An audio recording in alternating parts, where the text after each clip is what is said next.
వాక్యాల నుండి యెషయా గ్రంథం 49వ అధ్యాయము 25-26 వచనాలు అందరం కలిసి చదువుకుందాం. యెహోవా ఇలాగు సెలవిచ్చుచున్నాడు, బలాఢ్యులు చెరపట్టిన వారు సహితము విడిపింపబడుదురు, భీకరులు చెరపట్టిన వారు విడిపింపబడుదురు. నీతో యుద్ధము చేయు వారితో నేనే యుద్ధము చేసేదను, నీ పిల్లలను నేనే రక్షించెదను.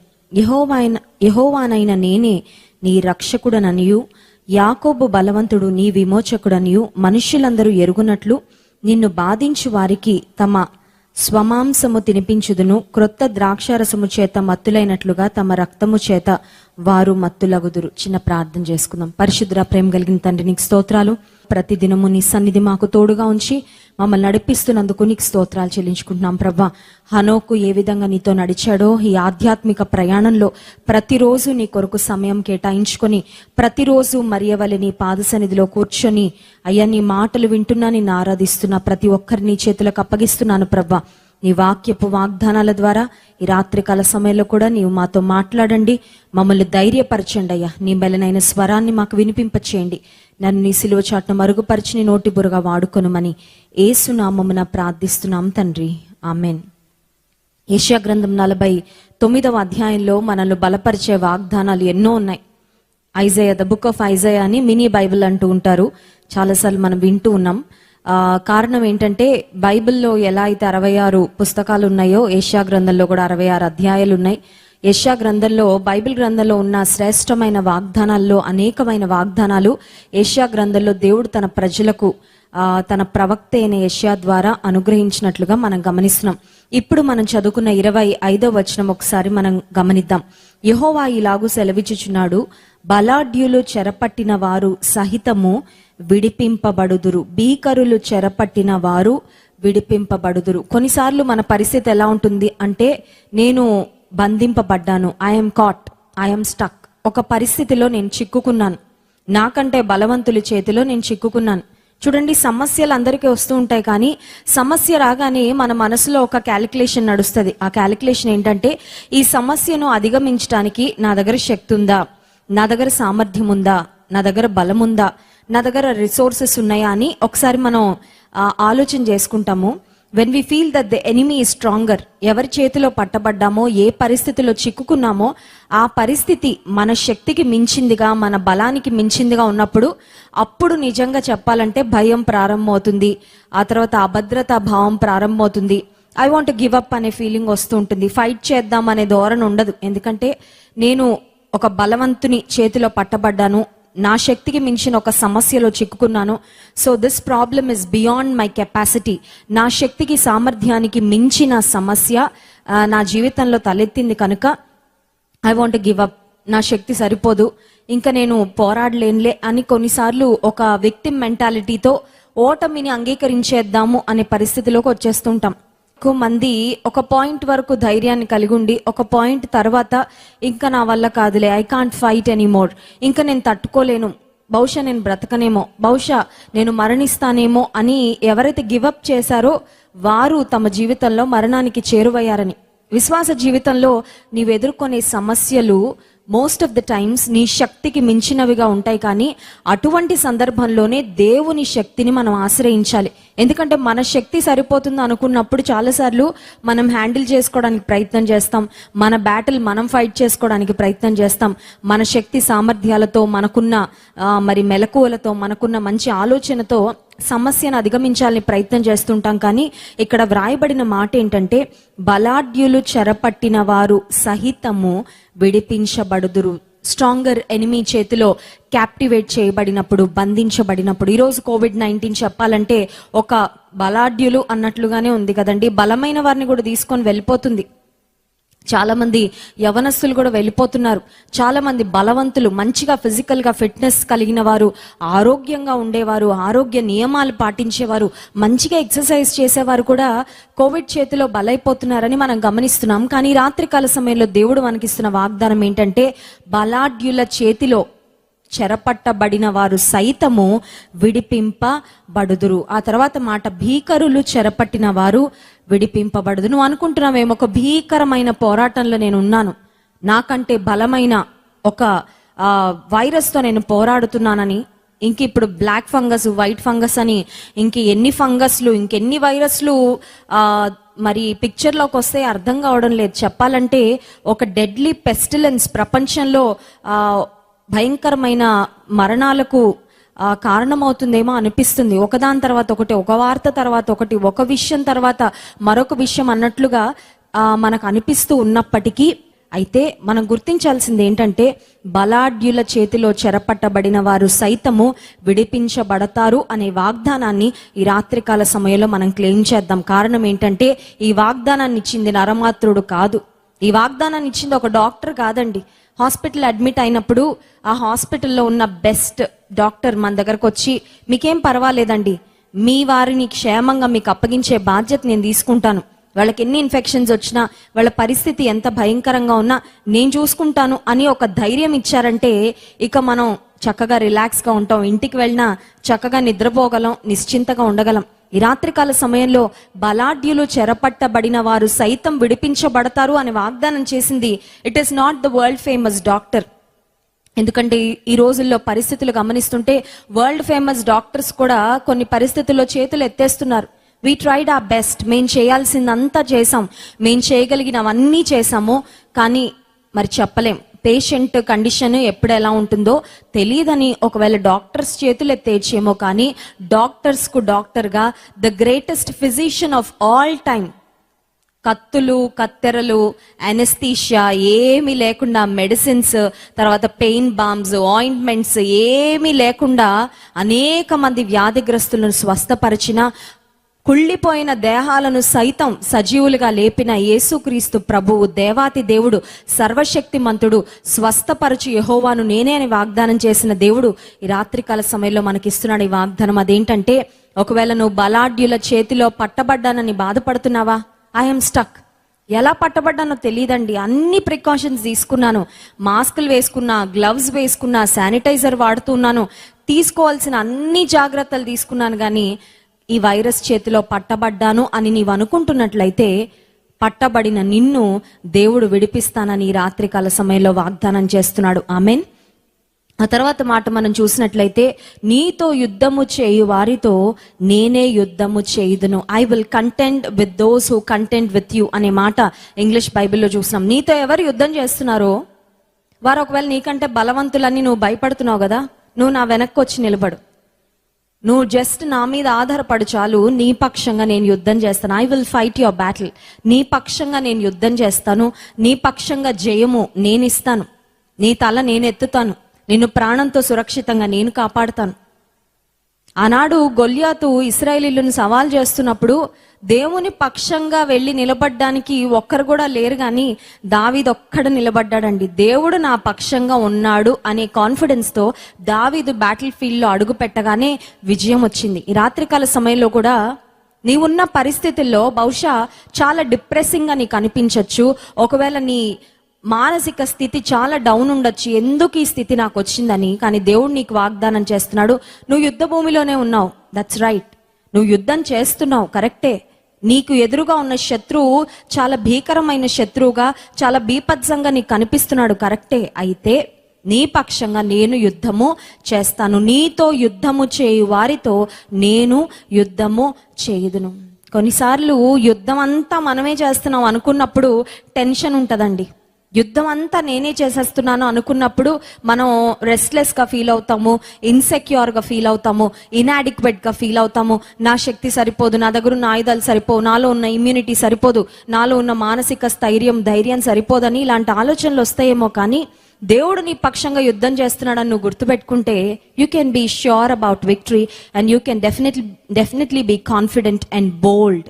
ధైర్యంగా యుద్ధ భూమిలో, యుద్ధ రంగంలో నీవు నిలవబడగలవు. ఆ తర్వాత ఆఖరు మాట చూడండి, నీ పిల్లలను నేనే రక్షించెదను.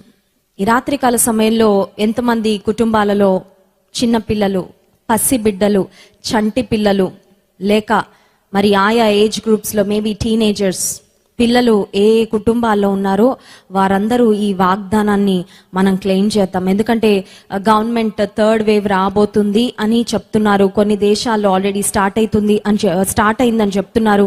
And it's going to affect children అని చెప్తున్నారు, పిల్లల్ని అఫెక్ట్ చేయబోతుందని.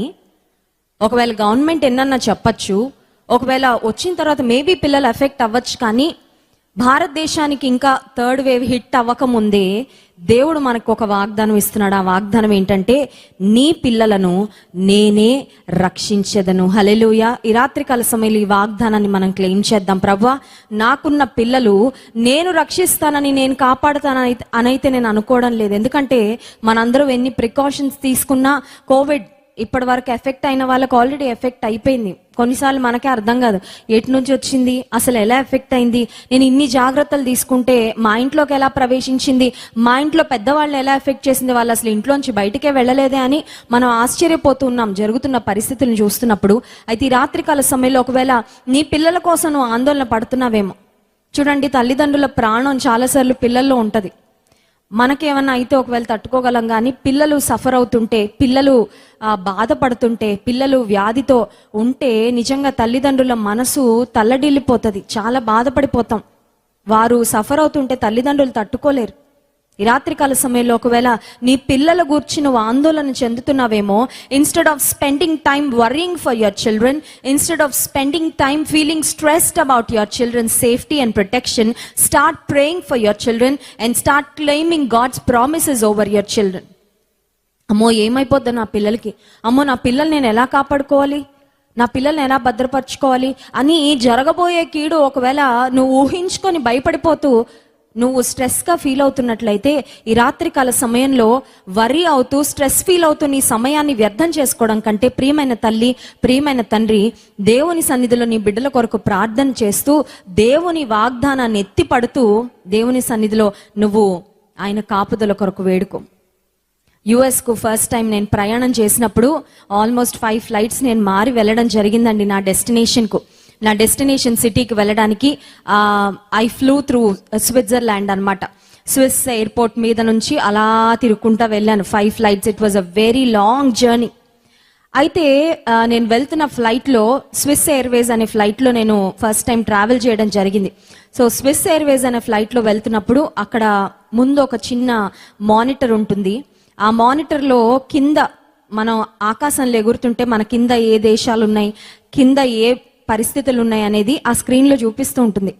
ఆ స్క్రీన్లో ఏం చూపిస్తున్నారంటే, నీ కింద ఒక ఓషన్ ఉంది అని, ఆ ఓషన్ మీద ఈ ఫ్లైట్ కొన్ని గంటలు ప్రయాణం చేయబోతుందని అది చూపిస్తూ ఉన్నారనమాట.